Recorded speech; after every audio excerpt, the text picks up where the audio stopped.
This podcast details true crime cases. It contains adult themes and may contain descriptions of violence. It is not intended for children. Listener discretion is advised.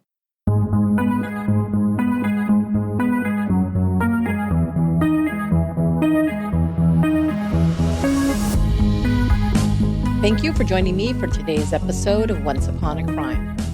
Reality shows have become very popular in the last decade. It seems that millions of people enjoy watching talented chefs create tasty dishes right in front of our eyes, or watch the behind-the-scenes drama of a celebrity chef and his team serving culinary delights in one city or another's hottest restaurants. For whatever reason, we can't get enough of shows like Iron Chef, The Great British Bake Off, and Hell's Kitchen. But what happens when good chefs go bad?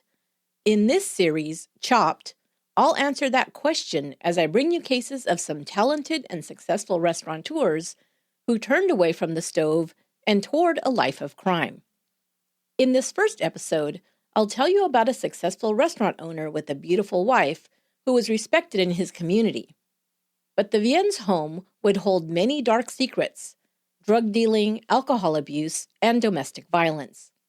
One October night in 2009, things would boil over, and Dawn Viens would never be seen again. When her husband David finally revealed what happened to her, it would shock even the most experienced homicide detectives. This is Chapter 1 of Chopped, the case of Dawn and David Viens.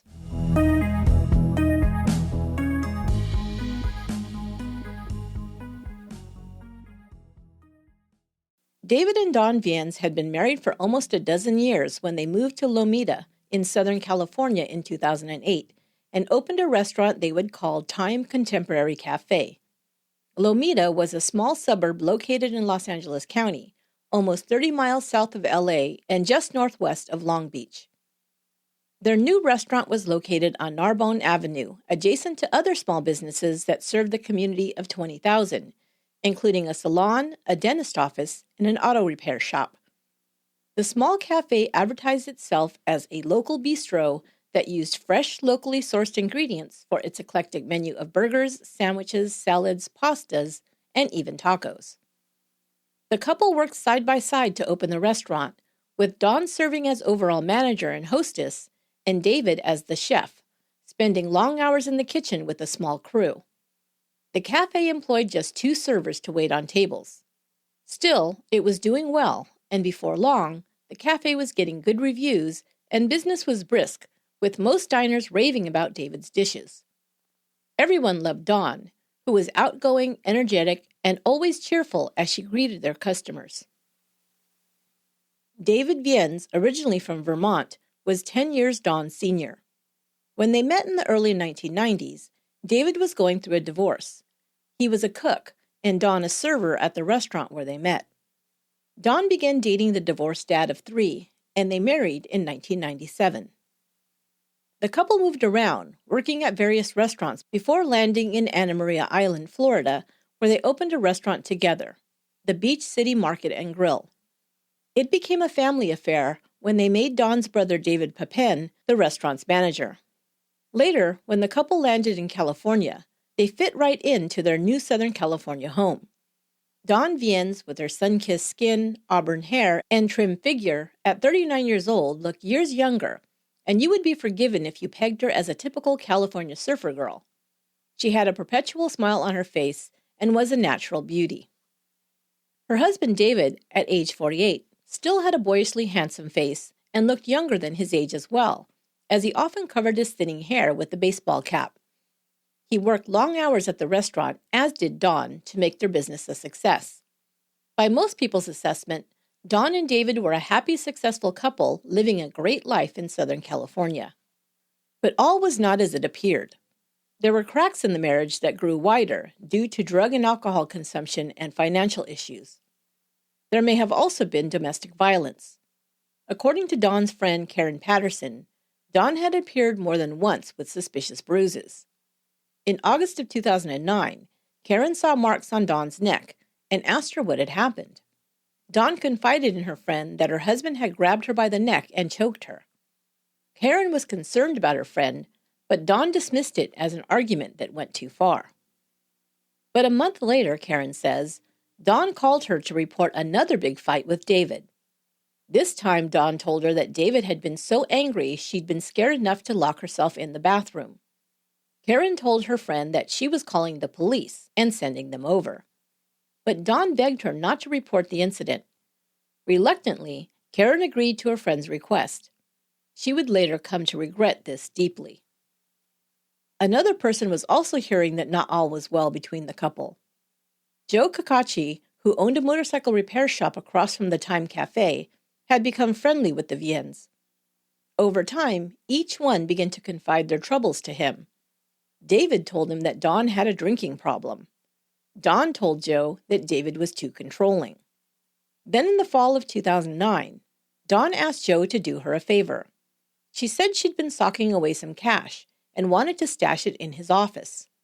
Joe said it was about $700 that Dawn asked him to hold, apparently to keep it a secret from her husband. It appeared as if Dawn may have been taking small amounts of money from tabs collected at the restaurant.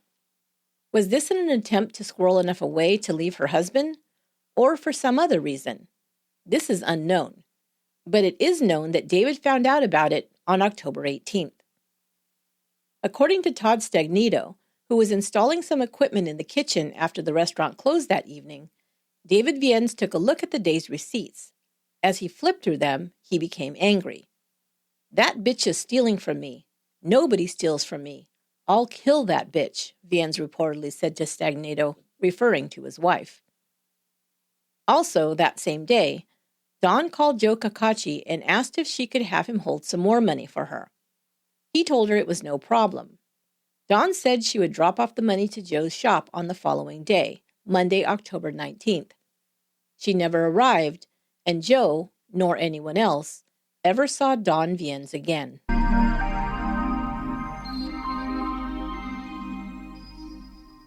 We'd like to thank our new sponsor, Plum Deluxe.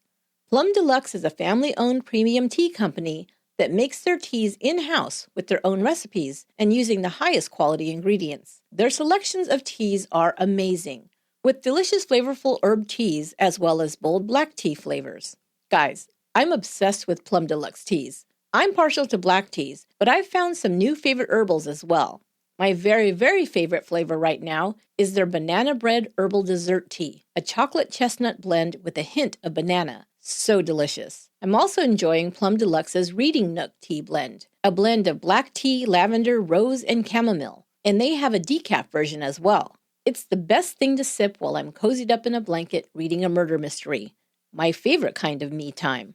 Visit plumdeluxe.com/once to shop their amazing selections of premium teas blended to perfection. Just to tempt you a bit more, here's a few more of their amazing teas. All make a perfect cup of tea anytime. Sweet Spot Butterscotch Black Tea, Peaches and Cream Oolong, Vanilla Latte Tea, and Garden Grove Green Tea with Jasmine and Cherry. Once again, that's plumdeluxe.com/once. And if you enter VIP code ONCE at checkout, you'll get 10% off your purchase. Or, if you like getting surprises in the mail, join the tea club and get 20% off on additional teas and accessories. plumdeluxe.com/once. And code ONCE for 10% off your purchase.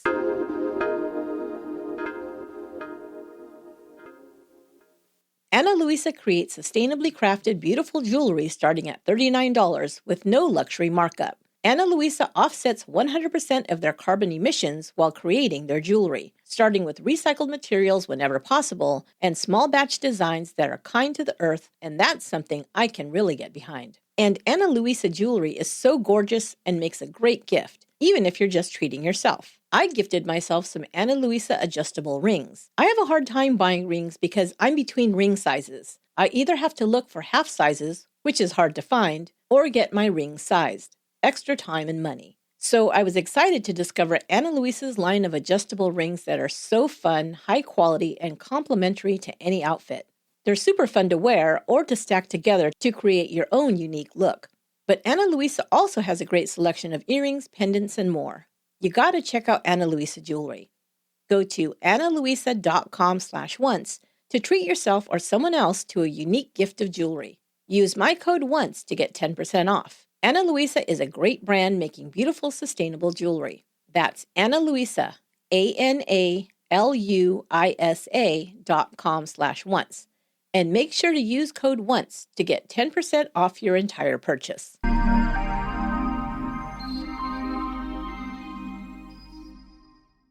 When Jo Cacace didn't hear from Dawn Viens on the Monday in October when she said she'd come by to drop off more cash, he didn't think too much about it at first.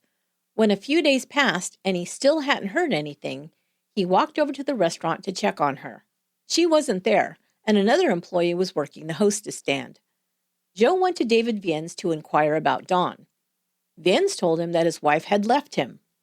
Earlier, Viens had told Jo about his problems at home, saying that Dawn was an alcoholic and her drinking was out of control. Now he told him that he'd insisted Dawn go to rehab for alcohol abuse. According to Viens, Dawn had become angry and left. He hadn't heard from her since, he told Jo. This was immediately suspicious to Jo. He knew Dawn and David well, and he didn't believe David's story. He'd also seen Dawn's car parked near the restaurant that weekend. Viens had an answer for this as well. She'd been so angry, he told Jo, that she just grabbed her purse and left on foot. Well, that didn't make any sense, Jo thought, but it was none of his business. Even so, he decided to keep an eye out for anything that might explain Dawn's sudden absence. His shop was just across the parking lot from the cafe, so it would be easy to keep an eye on Viens. Viens also told restaurant employees the same story. Dawn had left him, and he needed to find someone to help him run the restaurant in her absence. Soon afterward, he called his youngest daughter, Jacqueline, or Jackie, and asked her to come stay with him and help out. Jackie was living in South Carolina when she got the call from her dad. She was just 19 at the time and was more than happy to travel to sunny California to give her father a hand. Jackie thought her dad was a great guy, and she was excited to spend more time with him. She was, however, sad about the problems he and Dawn were apparently having. Dawn had been part of Jackie's and her siblings' lives for 17 years, and she loved Dawn too. But she would later also admit that she had been aware of Dawn's drinking. There was a time, Jackie recalled, when she'd visited her dad in Florida, and Dawn came into the restaurant in the morning and chugged down a beer. Jackie would also say that Dawn hid her drinking from her husband. Jackie would believe her father when he said that they'd argued about Dawn's excessive use of alcohol, and her stepmother had left him. Jo Cacace was still keeping an eye on things at the Time Cafe, and there were a couple of other things that aroused his suspicion. The first was, just 2 weeks after telling him that Dawn had left him, Cacace witnessed David Viens holding hands with one of his very young waitresses. 22-year-old Kathy Galvin had been a server at the restaurant for a short time before Dawn disappeared.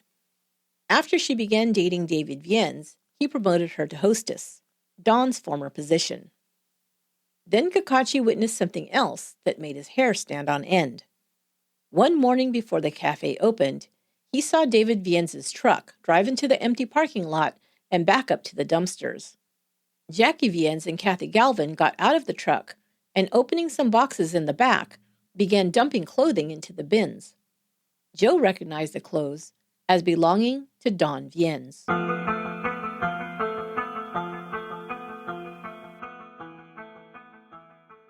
Ever since 39-year-old Dawn Viens went missing in October, her family and friends had been trying to get answers.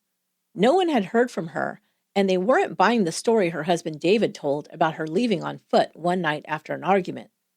Her friend Karen Patterson was particularly alarmed, as she'd learned not long before that David had become physically violent towards Dawn. Karen tried to have police look into her friend's disappearance, but so far they had not taken the report that seriously. Karen had also contacted Dawn's family to inform them of her absence. They also had not heard from her. Dana Papen, Dawn's sister, filed a missing persons report. She didn't believe David's story either. If Dawn had left him, she asked, why hadn't he told her family? David Papen, Dawn's younger brother who had worked alongside them in the Florida restaurant, knew the couple well. He was close to his brother-in-law and said he was a talented chef, but he described his sister's marriage to David as a toxic relationship. David had also indulged in drugs and alcohol, he said, and when they both began abusing these substances, their relationship became rocky. David was used to being the one in control of the relationship. He was the older man when he met Dawn and set about to take care of her. He continued in that role even as Dawn matured and wanted to gain more independence as her own person. David didn't take the idea that he was losing control in the relationship well. Dawn, as a result, became more and more unhappy and drowned her feelings in drugs and alcohol. All of this led Dawn's family and friends to believe that something terrible had happened to her, but they were left without answers, and it seemed no one would take their concerns seriously. Months passed with no word from Dawn.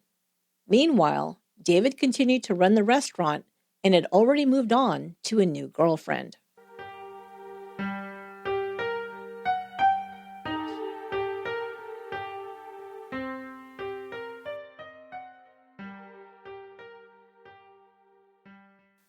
Weeks after arriving to help her dad at his restaurant, Jackie approached him to ask when Dawn would be coming back. He said he hadn't heard from her and didn't know. Now Jackie pressed him for information. What did he mean he hadn't spoken to her?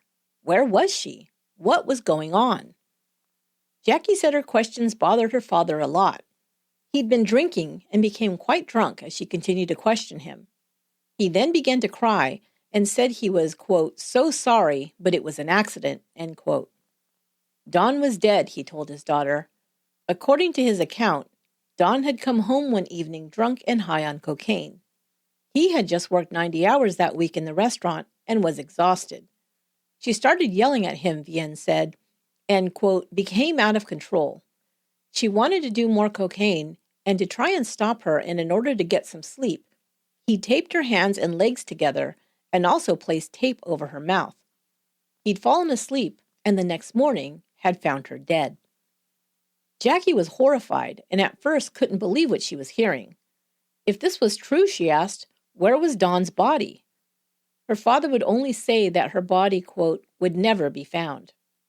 David then began to sob and beg his daughter not to tell anyone what he'd confessed. She finally promised to keep his confession a secret. But David Viens would ask still more of his daughter.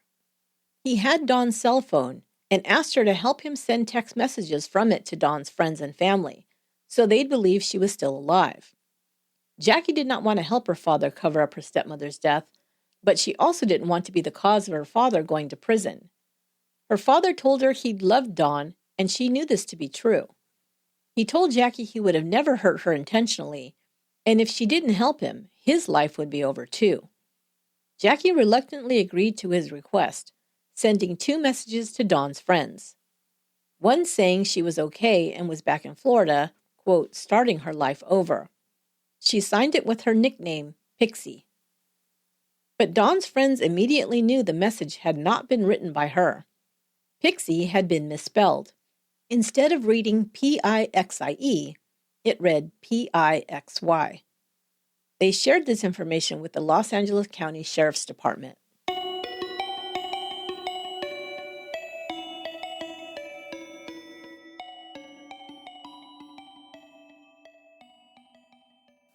Dawn's family continued to urge the police to investigate her disappearance. They also spoke to the media, hoping to get word out to the public. On December 24th, 3 months after Dawn was last seen, Larry Altman, a reporter for the Daily Breeze, filed a story about the missing woman. For his article, Altman spoke with David Viens, who told him that his wife had stormed out after a fight, carrying only her purse. Who goes anywhere in Los Angeles on foot, he thought. It didn't add up. He also noted David Viens' use of the past tense when he spoke about his wife. I loved her and hope she's safe, Viens told Altman. Altman's curiosity was piqued enough to do some digging into David Viens' past. He found that Viens had quite a checkered history, including a record for drug-related charges dating back to the early 1990s. These were not just charges for minor drug possession, but arrests for cocaine and marijuana distribution.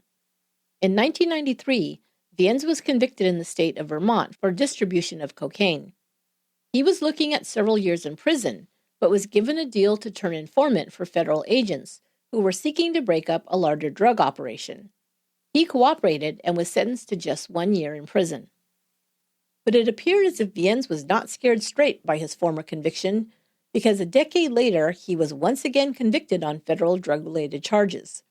This time he was only given a 4-month sentence, but rather than serve his time, David Viens fled to Mexico.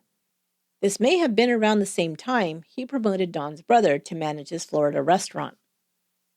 2 years later, Viens surrendered to federal agents, turning himself in for the former charges he'd skipped out on. In 2005, he was convicted in Florida on the federal marijuana distribution charges. The feds accused David Viens of purchasing large quantities of marijuana and supplying it to smaller dealers in the Tampa Bay area. Soon after Viens was released, he and Don relocated from Florida to California. With this information, it's clear to see that David Viens wasn't just the squeaky clean, upstanding business owner that he portrayed himself to be. It also brings into focus the irony of David Viens pointing a finger at his wife's drinking problem as the source of their marital strife, when he'd spent his entire adult life as a drug dealer and convicted criminal. The Los Angeles County Sheriff's Department began to take a closer look at David Viens. The investigation, headed by Sergeant Rich Garcia, was officially transferred from missing persons to homicide in February 2011. A wiretap was placed on Viens' phone, and Garcia requested that Viens' daughter Jackie, who'd since returned from North Carolina, come in for an interview. Garcia also contacted journalist Larry Altman, who'd done the story about Don's disappearance 2 months earlier. The investigator gave a scoop to Altman, cluing him in about blood that had been found during their search of the Viens home. The blood had been found in the master bedroom and one other location in the home. Garcia, however, did not tell Altman that the blood was too old and degraded to be any help in the investigation. What Garcia wanted was the reporter to write the story in order to put pressure on Viens, perhaps causing him to react and make a mistake the investigators could use to their advantage. On February 21st, Jackie Viens was interviewed by homicide investigators. She admitted what her father had confessed to her, that Don was dead and that it had been an accident. Her father had not revealed the location of Don's body, but had only said that, quote, it would never be found, end quote. Without a body, investigators knew it would be a challenge to charge him with murder, based only on a drunken confession. 2 days later, on February 23rd, the follow-up story Altman wrote for the Daily Breeze concerning Don Viens' disappearance was printed on the newspaper's front page. David Viens realized that he was being investigated and that police suspected him in Don's disappearance. Later that day, he also received a call from his daughter, telling him that she'd been brought in for questioning by the detectives. Jackie told him that she'd had no choice but to tell them about the confession. David Viens now panicked. Without waiting for police to come knocking on his door, he ran to the apartment he now shared with his girlfriend Kathy Galvin in Torrance. He had a copy of the newspaper in his hand stating that the police now considered Don's disappearance a homicide investigation. He sobbed while telling Galvin, "I'm really, really sorry. She's not coming back. It was an accident." Galvin tried to calm him down, but he ran to his car, a 2003 Toyota 4Runner, and started to drive off. Galvin was able to jump into the passenger seat before he raced out of the parking lot. She continued trying to calm Viens down, who was crying a lot, according to Galvin, as he sped toward the coast. Viens pulled into the parking lot at the Point Vicente Lighthouse and Rancho Palos Verdes. It overlooks cliffs that drop off into the Pacific Ocean from 80 to 130 feet high. Galvin pleaded with her boyfriend to stop as he exited the car, pulling on his clothing to hold him back. Viens said, "I'm sorry, no one's going to believe me," before climbing over a guardrail. A sheriff's deputy had spotted the silver 4Runner exceeding speeds of over 80 miles per hour and followed him to the lighthouse. There he witnessed a man heading towards the cliff's edge with a woman attempting to hold on to him, yelling, "Stop!" The deputy saw the man step over the guardrail. He called out to him to come back so they could talk. Viens responded, "You know who I am," and called the deputy a liar after he told him he didn't and just wanted to help him. The deputy saw Viens say something to the woman and kiss her before pushing her away with both hands. He then took a few steps and jumped from the cliff, feet first. The deputy grabbed the hysterical Galvin and pulled her away from the railing.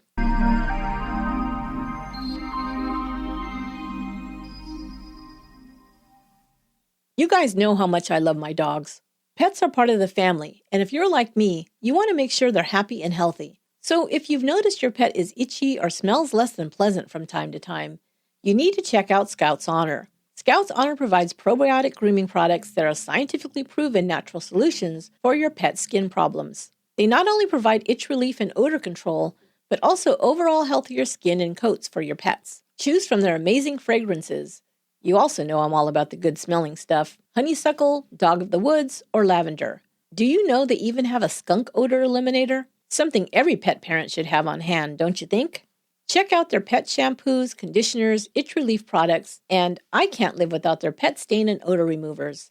Not with a 4-month-old puppy in the house. With Scout's Honor, your pet will never look or smell better, and neither will your house. To receive 20% off your first order, go to scoutshonor.com/once. Remember that Scouts with a K at scoutshonor.com/once for 20% off your order. And with every purchase, Scouts Honor provides 1 day's worth of meals for a rescue animal in need. Scouts Honor, natural and preventative grooming solutions for pets.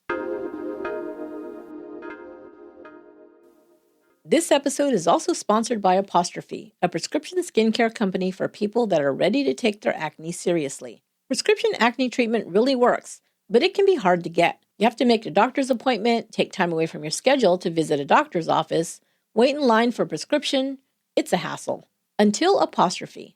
Apostrophe makes it easy to see a board-certified dermatologist online. You'll get treated right away, and your medications are shipped right to your door. It was so easy to get my skincare concerns addressed with Apostrophe. I just filled out an online questionnaire, snapped a few selfies, and was contacted by a dermatologist with my customized treatment plan. I didn't even have to schedule an appointment. My prescription came with easy-to-understand directions, and it was great to know that if I had any questions, I could easily speak with my dermatologist to get answers. I'm already seeing a difference in my skin, which is so awesome. Get $15 off your first visit with a board-certified dermatologist at apostrophe.com/once and use our code ONCE. This code is only available to our listeners. To get started, just go to apostrophe.com/once and click Begin Visit. Then use the code ONCE at sign-up, and you'll get $15 off your dermatology visit. That's apostrophe.com/once, and use code ONCE to get your dermatology visit for $15 off. And we thank Apostrophe for sponsoring the podcast.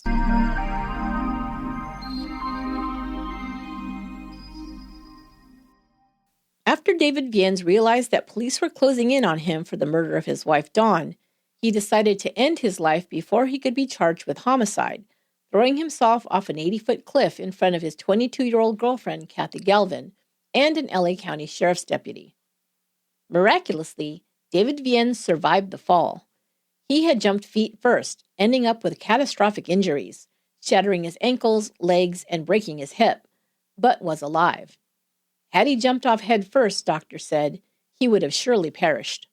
He was helicoptered to the hospital and rushed into surgery. When Dawn's family heard about her husband's suicide attempt, they said it confirmed what they already suspected, that he had killed her. No one on the planet is going to take their life for something they didn't do, Dawn's brother David Pepin said. Just a few days after his nearly fatal leap, David Viens spoke from his hospital bed to Sergeant Garcia and confessed his involvement in his wife's death. When Garcia asked him how it happened, Viens responded, "For some reason, I just got violent." He admitted that it had to do with money he'd found missing from the restaurant.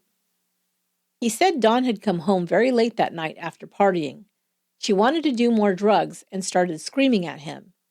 He said he'd taped her hands and feet together with clear packing tape, claiming he'd done this twice before when she'd gotten, quote, out of control.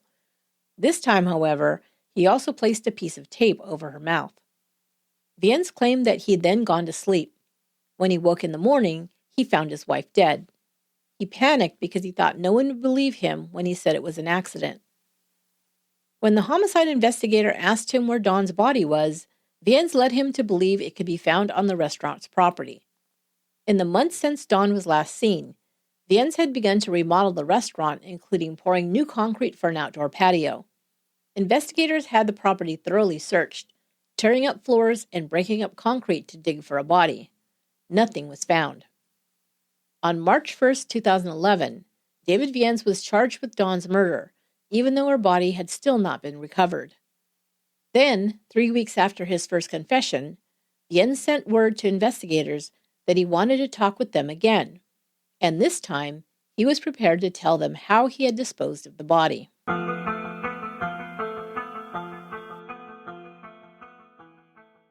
Like his first confession, David Viens' second interview with police was also audio taped.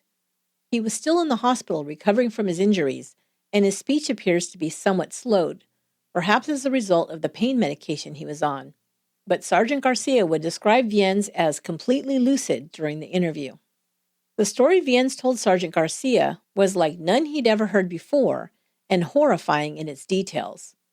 Viens said after he discovered his wife's, quote, cold and hard body in the morning, he panicked and decided he needed to make it appear as if she'd left him.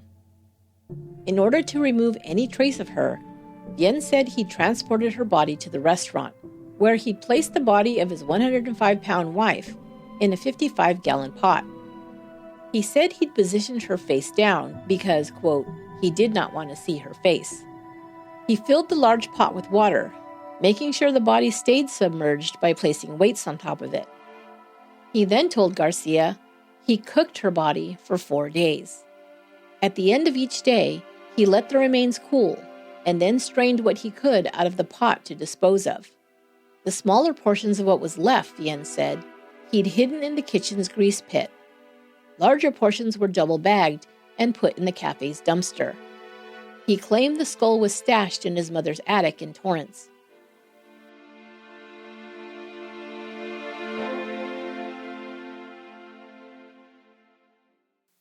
Viens' story, while gruesome, also seemed somewhat implausible to some. Sergeant Garcia, however, believed Viens. "You don't make that story up," Garcia later said, adding, "People do what they know how to do. He's a cook. He knows how to cook. At a time of panic, you're going to always draw back to the one thing you know."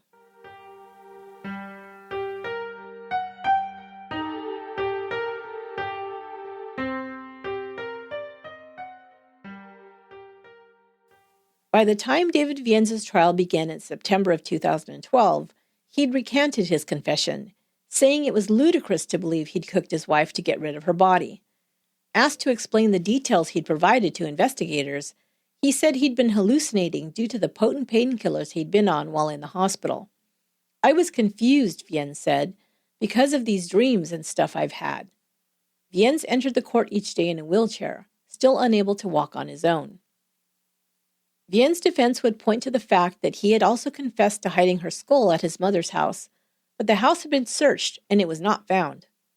Viens' attorney would stick to the first confession, that Dawn's death was an accident, and he'd panicked and disposed of her body by placing it in the dumpster. They were arguing that Viens should only be charged with manslaughter. But the prosecution's theory of the case was one of an angry man who was motivated to kill his wife after accusing her of stealing from him, a charge he had made to Kathy Galvin and others. The prosecutors believed Viens should be convicted of first-degree murder. While the defense said it was ridiculous to think that Viens could have cooked a body for several days in the restaurant without employees or customers noticing, the prosecution had their theory of how it was possible. They told the jury it was their contention that Viens kept the pot boiling throughout the night, and before the restaurant opened in the morning, transferred it via a wheeled cart into a locked shed located on the property to hide it during the business day. They also rejected the defense's claim that Viens could not have anticipated his wife would die from having her limbs and mouth taped up, because he'd, quote, done it twice before, and she hadn't suffered any ill effects. It was David Viens' claim that Dawn had become out of control on 2 previous occasions when she was high on drugs, and in order to calm her down, he'd taped her up. After she was calm, he removed the tape and they went to dinner, Viens claimed.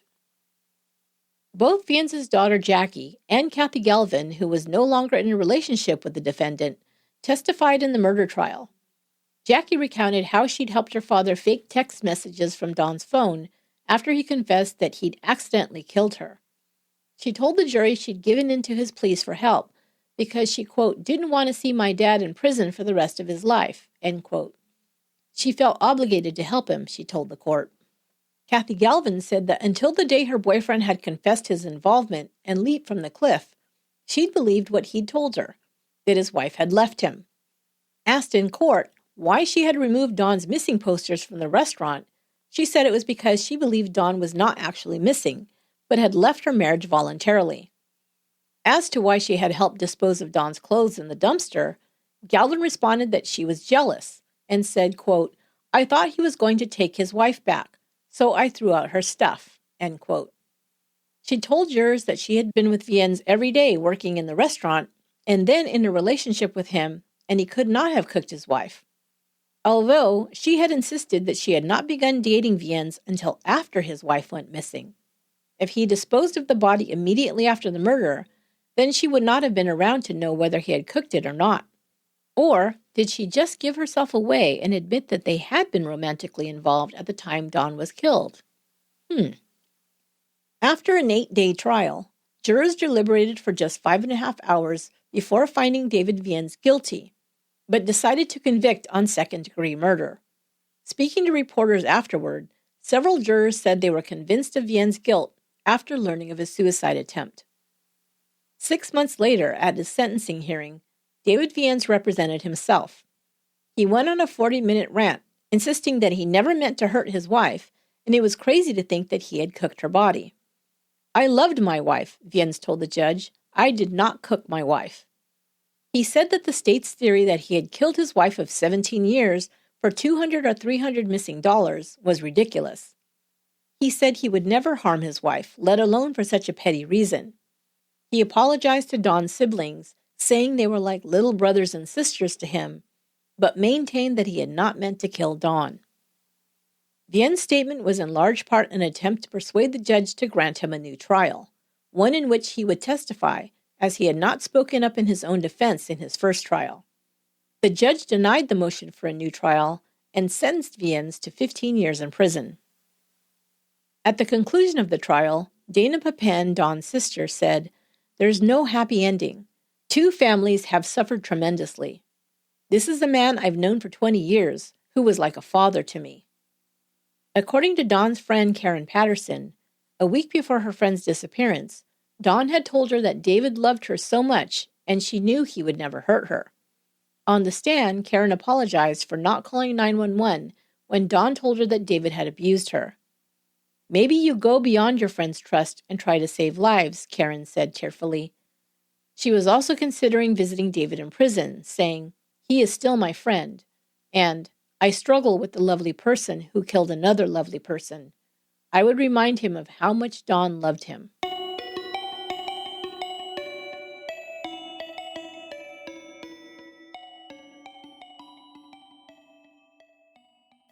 Four years after David Viens was sent to prison, he gave an interview to Dateline in which he again gave an account of what happened the night his wife was killed.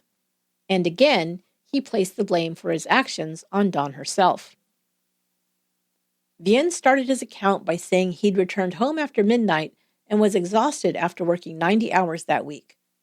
Dawn wasn't home when he arrived, and he suspected she was out looking for cocaine. He said he'd decided to barricade the door to their bedroom because he needed to sleep and didn't want her to wake him when she finally got home. When Dawn arrived home around 3 a.m., Viens said she began pounding on the bedroom door, demanding to be let in. She continued to pound on the door until she broke through. A bit hard to imagine that a 100-pound woman could break down a door, but okay, we'll go with it for now. She then jumped onto the sleeping man and started slapping his face. He doesn't really explain why she did this, but just claimed that his wife was, quote, out of control. In response to this unprovoked attack, according to Viens, he just kept repeating, "Leave me alone, I just want to sleep." He said the attack seemed to go on forever. She then left the bedroom and went downstairs to the living room.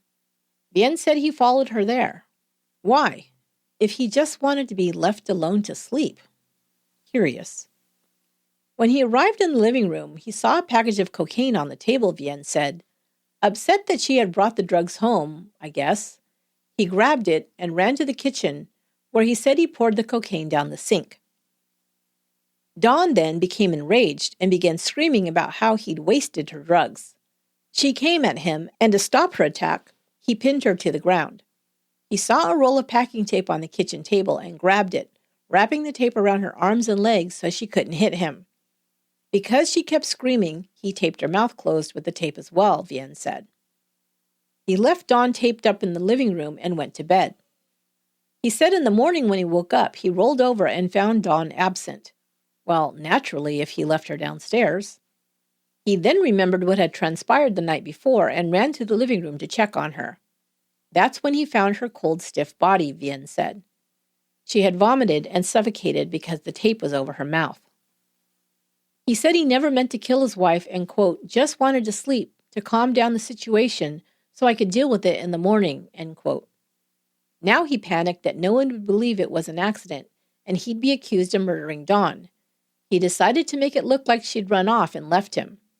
Later that day, he'd placed her body inside 3 garbage bags and disposed of it in the dumpster behind the cafe. He said the story about boiling Dawn's body only came about because he was hallucinating from the pain of his injuries and the powerful painkillers he was given. A couple of problems with his story are glaringly obvious, however. First of all, what was the explanation for Dawn coming into the room and attacking him? Viens said she'd gone out to get cocaine, which he then found in the living room, so wouldn't she have just come home to do the drugs? Why attack her husband first, then return to the living room for the drugs? And if he just wanted to sleep, why did he follow her downstairs? Secondly, who tries to calm down a situation after a fight with their partner by taping their limbs together and their mouth closed? That just seems completely far-fetched. He'd also expressed his anger to several people about Dawn's alleged theft of money from the restaurant. He later tried to claim it was only a couple $100, but we know she'd given at least $700 to her friend Joe to hold for her. Maybe she was putting aside tips she earned at the restaurant. Maybe she was taking small amounts like Viens suspected. But either way, it appeared that Dawn may have been trying to get some money together, perhaps to leave her husband. And if Dawn was trying to leave the marriage, isn't this a plausible explanation for why David Viens may have acted out violently against his wife, even to the point of killing her? Because there's no body left to tell the story, we can't know how Dawn Viens actually died. I also still wonder about the story of the body disposal.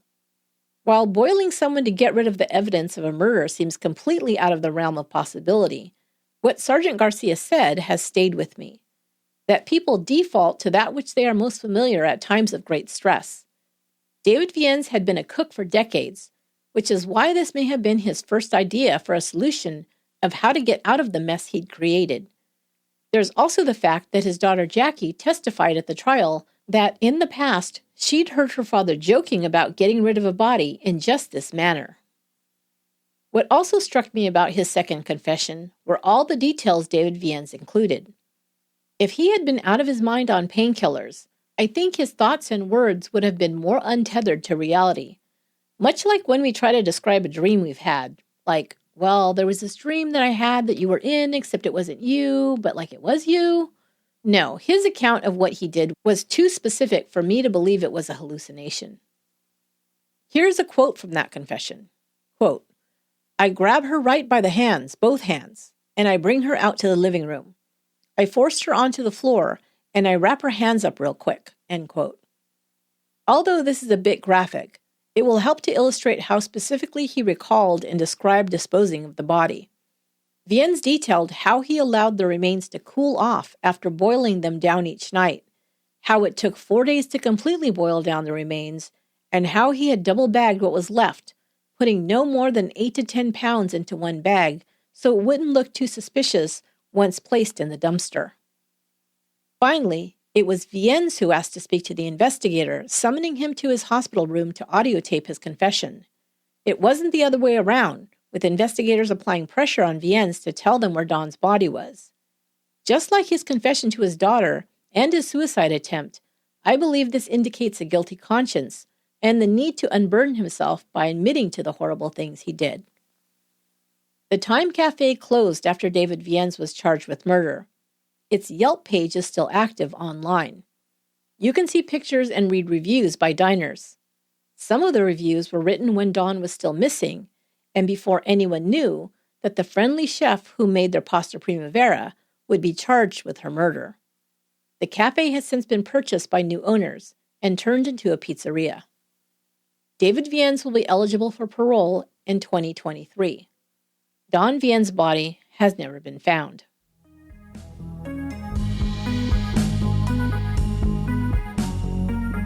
That will do it for this episode of Once Upon a Crime. Let me know what you think of this case. Did David Viens really cook a body to dispose of it? Or was that all a hallucination? You can discuss this case and any others I've detailed on the podcast with me and other listeners on the Once Upon a Crime Facebook fan page. I've included a link in the show notes. Also, if you'd like to listen to episodes of Once Upon a Crime free of ads, you can become a Patreon member. For as little as $2 a month, you can listen to ad-free episodes of Once Upon a Crime and get them before anyone else. You can also listen to all our episodes without ads if you're a Stitcher Premium member. For just $4.99 per month or $34.99 per year, you can get ad-free episodes of many of your favorite podcasts, including Once Upon a Crime, My Favorite Murder, True Crime Garage, and more. Go to Stitcher.com/premium or Patreon.com/OnceUponACrime to find out more and sign up. Once Upon a Crime is written, produced, and edited by me, Esther Ludlow. Our administrative research and production assistant is Lorena Garcia, and original music is by Aaron Michael Goldberg. Until next time, be good to one another.